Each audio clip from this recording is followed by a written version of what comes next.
I'm not quite sold on this game yet, but I think the first step to doing so is to pick a main. So we're going to take a look at a few of the characters that I'm interested in today and get a feel for the game and see if it's something that I'm willing to put the time into. I do have a list of characters in my head that I'm kind of leaning towards, but let's take a look at the ones that are towards the bottom that I don't really know if I actually want to play, but I think are worth taking a look at because they're a little bit different. They might be cool.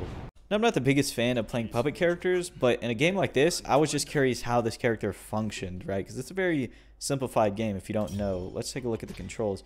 There's only 2 normal attacks, and you have a skill attack that's bound to like different directions, right? So you can do forward special, back special, up, down, whatever, and then neutral special. That's what the skill attack is. And then you can do MP attacks, which are like EX moves, and those are also either directional or you can actually do an input for those, and you get a little bit of a benefit. I think you get your MP gauge back just a little bit faster. So let's just take a look at how they do the puppet in here. So these are her normals. This is her crouching version. That one, damn, that button goes really far. And then this is her neutral skill. This is forward skill. She looks kind of like a zoner.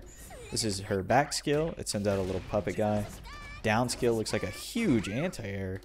I didn't even pull the puppet out. He's doing stuff back there. And then she has an air one. This is an air fireball, air special. Everything looks like she's geared towards zoning, I guess, and keep out. This anti-air looks pretty insane, though. And then if I press her MP button, the bear comes out. And you can see it slowly taking gauge away up there. I guess kind of like an eddy meter. And if you press the buttons, I don't really know what he does. Oh, okay. So he's bound to the MP button. So he uses MP to do anything. But it's a very interesting take on a puppet character. It's not as complicated as I thought. Now, the other character I was curious in but not quite interested in maining was Launcher. So let's start with her normals, of course. These are her 2 standing normals. You can hold this one as well, which is pretty cool. This is the crouching version. That one looks like a low, of course. And then her other one throws a grenade. This is a crouching normal. This is not a special move. This is neutral skill button. Shoots a little rocket there. You can hold that as well, I think. Maybe not. This is her crouching special. It's an anti-air. Back special looks like a slide of some. Oh, slide command grab. Just a command grab. Okay, interesting. And then this is forward version. And then she has air laser beam. That's her. That's her jump special. This character seems very not overloaded, but she has a lot. This is neutral MP. Looks like it drains her MP gauge. Let me set that to infinite so we can just do whatever we want, you know. Neutral laser beam or neutral MP, forward MP. Dude, this character is animated insane. Just so many weapons. Back MP button there.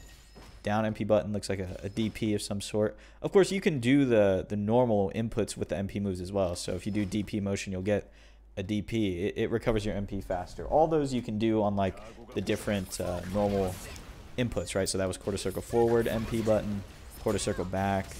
And then DP. As far as her super, I forgot to do this with Enchantress. We might go back.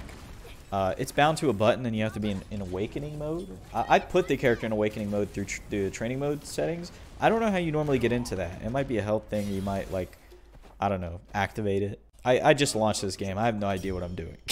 I'm just trying to pick a character. So let's get to the ones that were at the top of the list. Swiftmaster was up there until I saw how he played. I'm not really looking to do all the orb setups and things like that. So let's move on to Konochi. I think she's second in line. And you guys can probably guess by now who's first.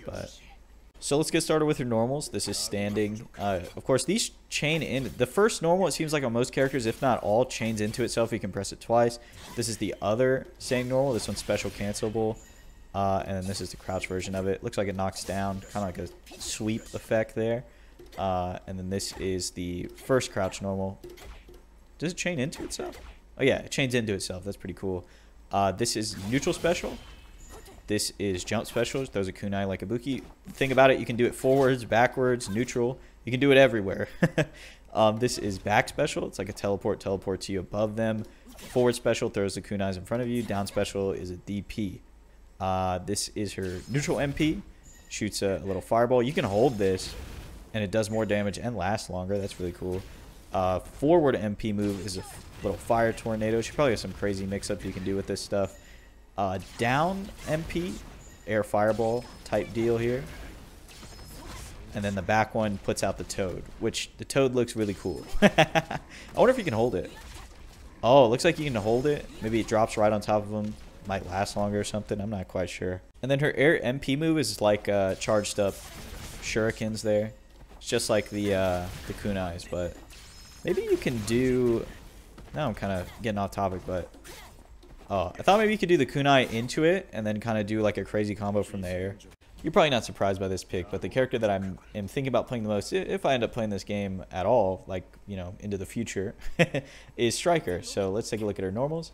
You can chain the first normal into itself. You can do, this is the second normal. It's special cancelable, of course, reaches pretty far. This is a crouching version of that first normal, chains into itself. And then you can do the other crouch normal, which is a slide. I think that's pretty interesting. This is a neutral skill, forward skill, back skill, down skill. And then jump skill is a one-button dive kick, which is pretty interesting. I think that's going to be really good.